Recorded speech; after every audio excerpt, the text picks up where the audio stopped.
नमस्कार दोस्तों, जय हिंद, वंदे मातरम। आप सभी का स्वागत अभिनंदन है टीटी फैमिली शिक्षकों के परिवार जायसवाल कोचिंग सेंटर पर, पावर्ड बाय शिक्षा ही प्रकाश है। बात करेंगे साथियों, आज के प्रैक्टिस पेपर की बात करेंगे, हिंदी की बात करेंगे, हिंदी भाषा language first practice paper second की बात करेंगे। इसके पहले हम हिंदी भाषा का पहला प्रैक्टिस पेपर कंप्लीट कर चुके हैं और साथ ही साथ बाल विकास गणित के प्रैक्टिस पेपर कंप्लीट कर चुके हैं, जिसका आई बटन पे प्लेलिस्ट का लिंक मिल जाएगा। सभी क्लासेज, सभी practice paper free of cost है, क्योंकि राष्ट्र हित में टीटी फैमिली है, शिक्षकों का परिवार है। साथियों, मैं आपके साथ जायसवाल सर बात करेंगे हिंदी प्रैक्टिस पेपर में गद्यांश, अपठित गद्यांश और पद्यांश की बात करेंगे। साथ ही साथ आपके 15 बेहतरीन पेडागॉजी हिंदी शिक्षा शास्त्र के प्रश्नों की बात करेंगे। तो चलिए, क्या आप सभी लोग तैयार हैं इस प्रैक्टिस पेपर को अटेंड करने के लिए? सभी कमेंट के माध्यम से बताइएगा। तो चलिए शुरुआत करते हैं। यहाँ पे दिया गया प्रश्न क्रमांक आपका आने वाले जो हैं इस गद्यांश से संबंधित रहेगा। आइए जान लेते हैं आज का गद्यांश जो है इस प्रैक्टिस पेपर पर क्या है कि पत्र पत्रिकाएं मानव समाज की दिशा निर्देशिका मानी जाती हैं।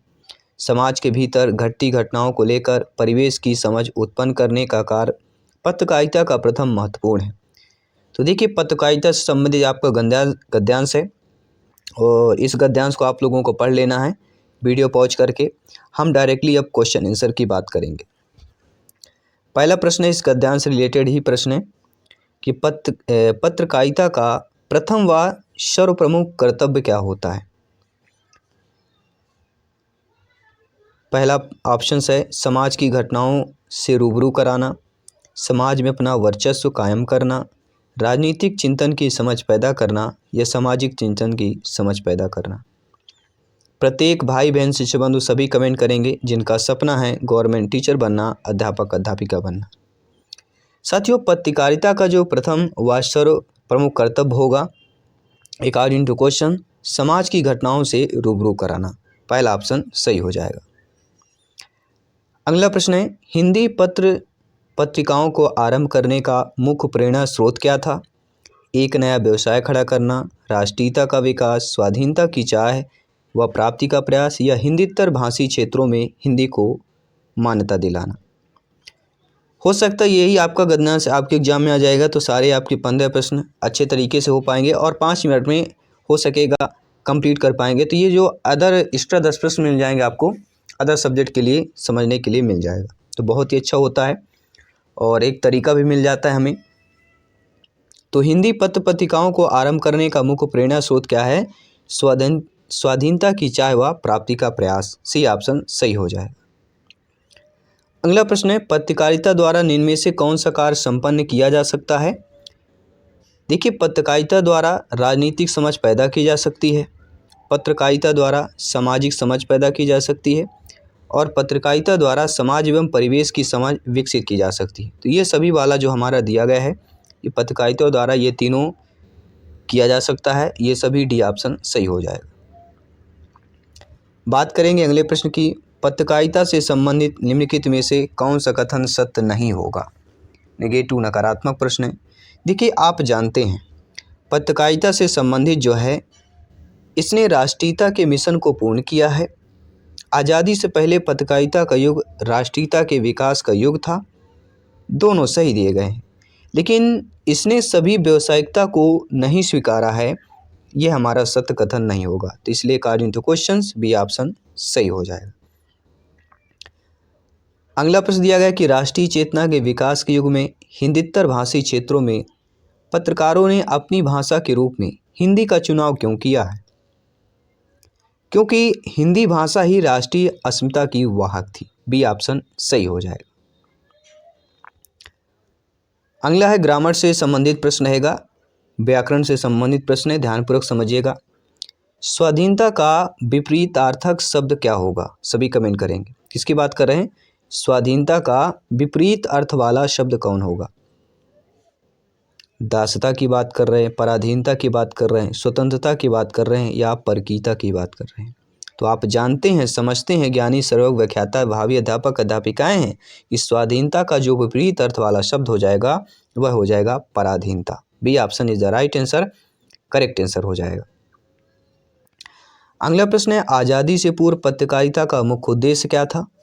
तो आज़ादी से पूर्व पत्रकारिता का जो मुख्य उद्देश्य था, इस गद्यांश को जब पढ़ेंगे, वह स्वतंत्रता प्राप्ति के लिए प्रयास करना है। C option is the right answer, correct answer हो जाएगा। अगला प्रश्न है, अत्यंत का संधि विच्छेद करना है, अतिधन अंत, अतिधन या अतधन, अतिधन अनंत। देखिए, अत्यंत का अगर संधि विच्छेद करें तो यहाँ पे अतिधन अंत आ जाएगा। क्या है? अतिधन अंत आ जाएगा। पहला ऑप्शन सही हो जाएगा। आपके अकॉर्डिंग अगर कोई ऑप्शन सही लग रहा है तो आप लोग कमेंट बॉक्स में अपना अपना कमेंट फीडबैक बता सकते हैं। साथियों, परिवेश में प्रयुक्त उपसर्ग ज्ञात करना है। तो परिवेश, देखिए उपसर्ग कौन होता है? जो सबसे पहले हमारा होता है, धातु के पहले जो लगता है वह हमारा उपसर्ग है और बाद में क्या कहलाता है? प्रत्यय कहलाता है। तो परिवेश में जो उपसर्ग लगा हुआ है वह हमारा परा। यहाँ पे कौन सा उपसर्ग हो जाएगा? परा उपसर्ग हो जाएगा। ठीक है, कौन सा होगा? सभी कमेंट करें। बिल्कुल गलत है, परा नहीं होगा। क्यों होगा? परि उपसर्ग हो जाएगा। क्या हो जाएगा? परिधन वेश। तो यहाँ पे उपसर्ग हमारा क्या हो जाएगा? परि हो जाएगा। बहुत सारे गलती कर देते हैं, ठीक है, तो ऐसा गलती नहीं करना है। यहाँ पे परि आपका उपसर्ग हो जाएगा। अब चलिए काव्यांश पढ़ लेते हैं। इस काव्यांश रिलेटेड प्रश्न करेंगे। जग जीवन में जो चिर महान, सौंदर्यपूर्ण और सत्य प्राण, मैं उसका प्रेमी बनूं नाथ, जिससे मानव हित हो समान, जिससे जीवन में मिले शक्ति, छूटे भय संशय अंधभक्ति, मैं वह प्रकाश बन सकूं नाथ। ये संबंधित आपका यह काव्यांश है। इस काव्यांश को पढ़ लीजिएगा। आइए इस काव्यांश रिलेटेड प्रश्न को करते हैं। कवि ने चिर महान किसे कहा है? देखिए, आइए काव्यांश में पढ़ते हैं। यहाँ पे दिया गया है, किसे कहा है? जग जीवन में जो चिर महान, सौंदर्यपूर्ण और सत्य प्राण। अब देखिए ऑप्शंस को देखते हैं। कवि ने चिर महान किसे कहा है? तो मानव को कहा है। पहला ऑप्शन सही हो जाएगा। अगला प्रश्न क्या दिया गया है? ध्यानपूर्वक समझिए। कवि कैसा प्रकाश बनना चाहता है? कवि कैसा प्रकाश बनना चाहता है? छूटे भय संशय अंधभक्ति, मैं वह प्रकाश बन सकूं नाथ। क्या दिया गया है? छूटे भय संशय अंधभक्ति की बात कर रहे हैं। अर्थात कवि कैसा प्रकाश बनना चाहता है जिससे सब तरफ उजाला हो जाए। ठीक है, पहला ऑप्शन सही हो जाएगा। आइए बात करते हैं अगले प्रश्न की। कवि ने अखिल व्यक्ति का प्रयोग क्यों किया है? सभी कमेंट करें। जब आप काव्यांश को पढ़ेंगे तो आप लोग समझ जाएंगे। तो कवि ने अखिल व्यक्ति का प्रयोग इसलिए किया है, कवि समस्त विश्व के व्यक्तियों की बात करना चाहता है। अखिल व्यक्ति मतलब विश्व के व्यक्तियों की बात। पहला ऑप्शन सही हो जाएगा। अगला प्रश्न है, कवि में किस अंश के तर्कहीन आस्था का उल्लेख हुआ है? ठीक है, क्या बात कर रहे हैं? कवि में जो है किस अंश में तर्कहीन आस्था का उल्लेख हुआ है? तो इस काव्यांश में बताया गया है, छूटे भय संशय अंधभक्ति। पहला ऑप्शन सही हो जाएगा। अगला प्रश्न है, अनुप्रास अलंकार का कौन सा उदाहरण यहाँ पर दिया गया है? उनका प्रेमी बनूं, करने मानव का परित्राण है, जो हो मानव के हित में समान, या जग जीवन में जो चिर महान। देखिए, अनुप्रास अलंकार की कौन सा हो जाएगा? करने मानव का परित्राण। यहाँ पे आप देखेंगे काव्यांश में, अगर देखें, करने मानव का परित्राण यहाँ पे लिखा है, तो यहाँ पे देखेंगे का की पुनरावृत्ति भी हो रही है, करने मानव का परित्राण। तो यहाँ पे अनुप्रास अलंकार का जो हमारा राइट आंसर होगा वह हो जाएगा बी ऑप्शन। आपके अकॉर्डिंग जो भी हो आप लोग बता सकते हैं, कमेंट फीडबैक कर सकते हैं, क्योंकि प्रत्येक शिक्षक बंधु का, प्रत्येक भावी अध्यापक अध्यापिकाओं का कमेंट फीडबैक सर्वमान्य है और सर्वोपरि है। साथियों, हिंदी में से 25 प्रश्न अगर स्कोर करना है तो इस क्लास के प्रत्येक प्रश्न इंपॉर्टेंट है, इसलिए सभी फीडबैक कीजिएगा। हित का विपरीत अर्थक शब्द कौन सा हो जाएगा? परोपकार, उपकार, अपकार, अहित। हित मतलब करना, अच्छी बात। हित और अनहित सभी लोग जानते हैं। हित मतलब क्या होता है? उपकार कर देना, परोपकार कर देना। हित का विपरीत क्या होता है? अहित। कहते हैं हम किसी का अहित नहीं चाहते हैं, मतलब गलत नहीं चाहते हैं, तो हित का विपरीत अर्थ वाला शब्द हो जाएगा अहित। अगला देख लेते हैं। अब हम बात करेंगे अगले प्रश्न की। पेडागोजी शिक्षा शास्त्र के प्रश्नों को करेंगे। 15 प्रश्न हम पेडागॉजी करेंगे, 15 प्रश्न हम कंसेप्ट, अपठित, गद्यांश और पद्यांश के कर चुके हैं। टोटल 30 प्रश्न आपके एग्जाम पर पूछे जाते हैं। साथियों, बोलना कौशल में महत्वपूर्ण क्या होता है? मधुर वाणी होती है, संदर्भ एवं स्थिति के अनुसार अपनी बात कह पाना होता है, स्पष्ट एवं शुद्ध उच्चारण होता है, या अलंकारिक भाषा का प्रयोग करना होता है। तो आप जानते हैं, समझते हैं कि बोलना कौशल में जो महत्वपूर्ण होता है वह संदर्भ एवं स्थिति के अनुसार अपनी बात कह सकना होता है। B option is the right answer, correct answer हो जाएगा। आइए बात कर लेते हैं अगले प्रश्न की। एक समावेशी कक्षा में कौन सा कथन भाषा शिक्षण के सिद्धांतों के प्रतिकूल है? क्या कह रहा है? अनुकूल की बात नहीं कर रहा है, यहाँ पे कह रहा है प्रतिकूल बताना है, वो भी एक समावेशी कक्षा में। देखिए, व्याकरण के नियम सिखाने से बच्चों का भाषा विकास शीघ्रता से होगा नहीं। ये जो है आपके समावेशी कक्षा के भाषा शिक्षण के सिद्धांतों के प्रतिकूल दिया गया है, क्योंकि बच्चे में परिवेश प्राप्त को ग्रहण करते हुए भाषा प्रयोग के नियम बना सकते हैं। भाषा परिवेश में रहकर अर्जित की जाती है। सभी लोग जानते हैं जो भाषा होती है वह परिवेश में रहकर अर्जित की जाती है, और प्रिंट समृद्ध माहौल भाषा सिखाने में सहायक होता है। लेकिन पहला ऑप्शन, व्याकरण के नियम सिखाने से बच्चों का भाषा विकास शीघ्रता से हो जाएगा, यह आपके भाषा शिक्षण सिद्धांतों के प्रतिकूल है अकॉर्डिंग टू समावेशी कक्षा की बात करें। अगला प्रश्न है, कहानी सुनाने से क्या होता है? बच्चों की कल्पना शक्ति व चिंतन शक्ति का विकास होता है। बिल्कुल सही बात है, कहानी सुनाने से बच्चों में कल्पना शक्ति व चिंतन शक्ति का विकास होता है। बच्चे प्रसन्न होते हैं, बच्चे में एकाग्रचित होकर शांत बैठते हैं, बच्चे अनुशासित होते हैं। तो सबसे बेस्ट ऑप्शन हमारे यहाँ पे पहला ऑप्शन लग रहा है। ठीक है, तो पहला ऑप्शन सही हो जाएगा। कोई भी डाउट हो, प्रत्येक भाई बहन शिक्षक बंधु कमेंट करेंगे जिनका सपना है अध्यापक अध्यापिका बनना, शिक्षक बनना, सिलेक्शन पाना। अगला प्रश्न है, बच्चों के लेखन कौशल का मूल्यांकन करने के लिए कौन सी विधि बेहतर हो सकती है? बात कर रहे हैं लेखन कौशल की। सुंदर व लेख का अभ्यास, श्रुतलेख, पाठ आधारित प्रश्नों को उत्तर लिखना, अपने अनुभवों को लिखना। तो आप जानते हैं, समझते हैं भावी अध्यापक अध्यापिकाएं हैं कि बच्चे में, बालक बालिका में, शिक्षार्थी में लेखन कौशल के मूल्यांकन के लिए जो सबसे विधि बेहतर होगी वह होती है श्रुतलेख। ठीक है, बी ऑप्शन सही हो जाएगा। अगला प्रश्न क्या दिया गया है? एक भाषा शिक्षक के रूप में सबसे बड़ी चुनौती क्या होती है? बहुभाषिक कक्षा के शिक्षण के लिए उचित रणनीतियां तय करना, बच्चों की भाषा सीखने के माहौल से परिचित कराना, बच्चों की भाषा को संचार साधनों के प्रभाव से मुक्त रखना, या भाषा संसाधनों के अभाव की बात कर रहे हैं।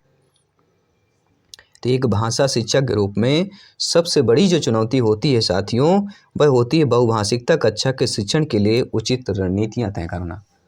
और आपको पता है, जब हम प्रैक्टिस सेट कर रहे थे हिंदी शिक्षा शास्त्र के पेडागॉजी के, तो ये हम सारे प्रश्न ऑलरेडी प्रैक्टिस सेट में कंप्लीट कर चुके हैं, और इसलिए आपका यह प्रैक्टिस पेपर है जो संपूर्ण कंसेप्ट से पूरा तैयार किया गया है।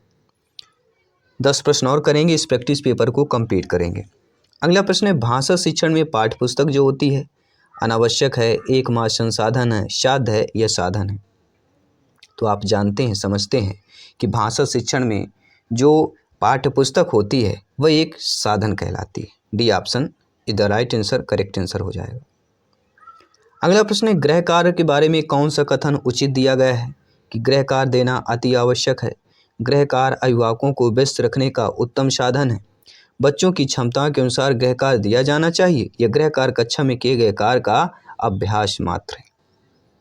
तो सभी कमेंट करें, आपके अकॉर्डिंग यहाँ पर सही आंसर क्या हो जाएगा कि गृह कार्य के बारे में, होमवर्क के बारे में कौन सा स्टेटमेंट कथन उचित दिया गया है? कि बच्चों की क्षमताओं के अनुसार गृह कार्य दिया जाना चाहिए। C option is the right answer, correct answer हो जाएगा। अगला प्रश्न है, प्राथमिक स्तर पर बच्चों की भाषा शिक्षा के संदर्भ में निम्नलिखित में से कौन सा कथन असत्य दिया गया है? किसकी बात कर रहे हैं? बच्चों की भाषा शिक्षा के संदर्भ में असत्य कथन बताना, मतलब नेगेटिव और नकारात्मक प्रश्न बताना है, और 4 ऑप्शन आप लोगों की स्क्रीन पर दिए गए हैं। देखिए, आप जानते हैं सुधार के नाम पर की जाने वाली टिप्पणियों व निरर्थक अभ्यास से बच्चों में अरुचि उत्पन्न हो सकती है। बिल्कुल सही बात है। हम बात करेंगे सेकंड ऑप्शन की कि बच्चे समृद्ध भाषा परिवेश में सहज और स्वतः रूप से भाषा में परिमार्जन कर लेंगे, या बच्चे भाषा की जटिल और समृद्ध संरचनाओं के साथ विद्यालय आते हैं, या हम ऑप्शन नंबर डी की बात कर रहे हैं। कि बच्चों की भाषा संकल्पनाओं और विद्यालय में प्रचलित भाषा परिवेश में विरोधाभासी भाषा सीखने में सहायक है। देखिए विरोधाभास जो आ गया ना, यही हमसे या यहीं से पता चल जाता है इस शब्द से ही कि हमारा यह नेगेटिव और नकारात्मक ऑप्शन दिया गया है। इसलिए प्राथमिक स्तर पर बच्चों की भाषा शिक्षा के संदर्भ में कौन सा कथन असत्य हो जाएगा, वह यह है कि बच्चों की भाषा संकल्पनाएं और विद्यालय में प्रचलित भाषा परिवेश में विरोधाभासी भाषा सीखने में सहायक होता है। यह हमारा कथन गलत हो जाएगा, अनुचित कथन हो जाएगा। आइए बात कर लेते हैं 24 नंबर प्रश्न की बात कर लेते हैं। उच्च प्राथमिक स्तर पर भाषा शिक्षण की प्रक्रिया में सबसे अधिक महत्वपूर्ण क्या होता है?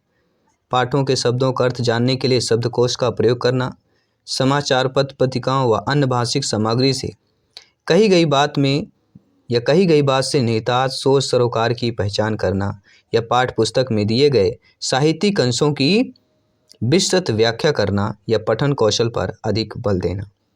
तो आप जानते हैं, समझते हैं कि उच्च प्राथमिक स्तर पर भाषा शिक्षण की प्रक्रिया में सबसे अधिक जो महत्वपूर्ण होता है, पाठ पुस्तक में दिए गए साहित्यिक अंशों की विस्तृत व्याख्या होती है, क्योंकि यह उच्च स्तर की बात कर रहे हैं।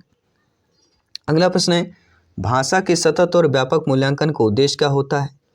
बच्चों की त्रुटियों की पहचान करना, मूल्यांकन की परंपरा का निर्वाह करना, बच्चों की सीखने की प्रक्रिया को समझकर उपयुक्त शिक्षण अधिगम प्रक्रिया अपनाना, या अगली कक्षा में प्रोन्नति करने हेतु साक्ष्य जुटाना। सभी जानते हैं आप लोग कि भाषा के सतत और व्यापक मूल्यांकन का जो उद्देश्य होता है साथियों, बच्चों के सीखने की प्रक्रिया को समझकर उपयुक्त शिक्षण अधिगम प्रक्रिया को अपनाना होता है। तो यहाँ पर आप लोगों का C option is the right answer, correct answer हो जाएगा। आइए बात कर लेते हैं अगले प्रश्न 26 नंबर प्रश्न की बात करेंगे। भाषा अर्जन। देखिए जो भाषा अर्जन होता है सहज स्वाभाविक होता है, प्रयासपूर्ण होता है, शिक्षक की आवश्यक उपस्थिति की मांग करता है, यह भाषा की कक्षा में ही संभव है। तो जो भाषा अर्जन होता है वह सहज और स्वाभाविक होता है। जी हाँ, पहला ऑप्शन सही हो जाएगा। सभी लोग भाषा का अर्जन कर सकते हैं, लेकिन सहज और स्वाभाविक रूप से।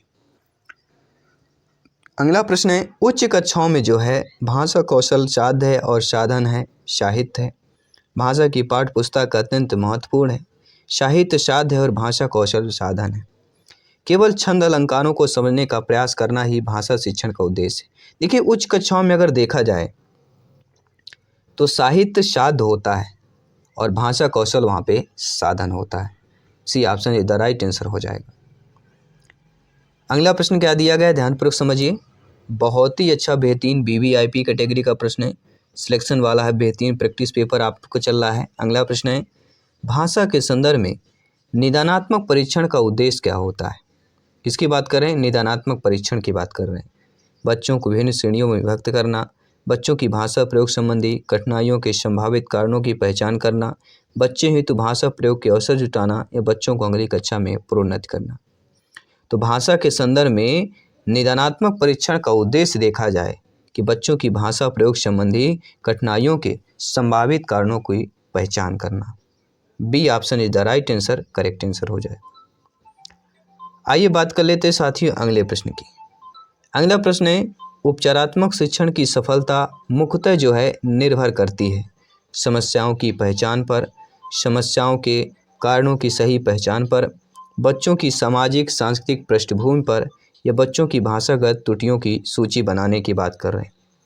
तो साथियों उपचारात्मक शिक्षण की सफलता जो मुख्यतः निर्भर करती है वह समस्याओं के कारणों की सही पहचान पर करती है। बी ऑप्शन सही हो जाएगा। इस प्रैक्टिस पेपर का 30वां प्रश्न है कि भाषा की पाठ्य पुस्तक में ऐसे पाठ रखे जाएं जो आपके सरल भाषा से युक्त हों, बच्चों के परिवेश से जुड़े हों, केवल व्याकरणिक नियमों का ही अभ्यास कराते हों, या अत्यंत छोटे हों। तो भाषा की पाठ्य पुस्तक में ऐसे पाठ रखे जाएं जो सरल भाषा से युक्त हों, पहला ऑप्शन सही हो जाएगा। तो ये रहे दोस्तों आपके प्रैक्टिस पेपर हिंदी भाषा का, लैंग्वेज फर्स्ट का जिन्होंने सेलेक्ट किया हिंदी भाषा प्रैक्टिस पेपर। 30 महत्वपूर्ण हमने प्रश्न कंप्लीट किए, आपके अपठित गद्यांश पद्यांश को कंप्लीट किया, 15 शिक्षा शास्त्र के संपूर्ण कंसेप्ट से प्रश्नों को कंप्लीट किया। तो ये बेहतरीन आपका एक कह सकते हैं पूरा प्रिपेयर करने का बेहतरीन मौका है। प्रैक्टिस पेपर अटेंड कीजिए अपने तैयारी को बेहतर कीजिए और सिलेक्शन पाइए। मैं आपके साथ जायसवाल सर जल्द मिलता हूँ। अगले प्रैक्टिस पेपर जो EVS का प्रैक्टिस पेपर आने वाला है उस पर हम मिलेंगे जल्द ही। सभी मित्रों को जय हिंद, वंदे मातरम। धन्यवाद सभी का।